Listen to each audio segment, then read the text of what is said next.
you. Very sure.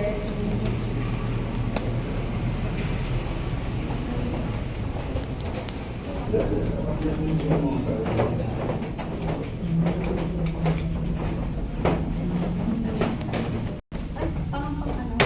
Parang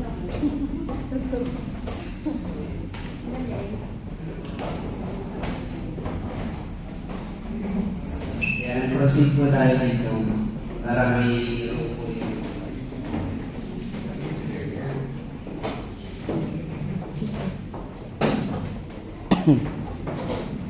Ayan po, nakikita po natin dito ay yung scanner. So, isa siya sa part ng system ni electron beam. So, this one is responsible for reshaping ng yung beam of electrons. Of course, from the transmitter, kapag may electrons, accelerated na siya, beam of electron siya, and then parang inverted like of beam of electron siya, dumadaan siya dito sa ating scanner. And then, since gawin na po kayo sa Cobalt 60 kanina, one of the main difference for the electron beam contra kay Cobalt 60 is that this one can be electrically turned on and off.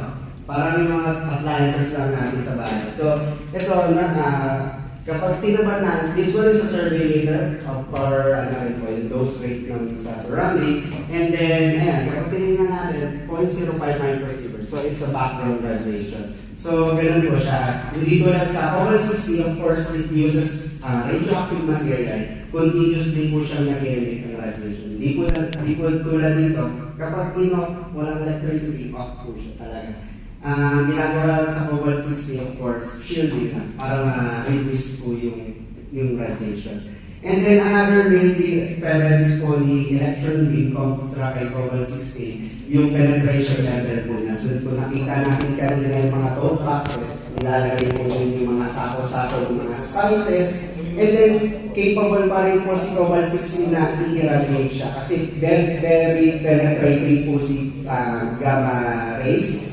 And then, kahit nandun po siya sa loob ng tote box, tatago siya. Hindi po tulad dito kay electron beam, we can only irradiate to maximum 1 centimeter with a density of water. So, yung ilang mga samples namin, need to repack like this para ma-ensure lang na yung radiation ay magpe-penetrate all throughout the samples. Kasi kapag masyadong makapal, possible na itong site na ito ay ganito yung amount of radiation, yung sa likod ay hindi na.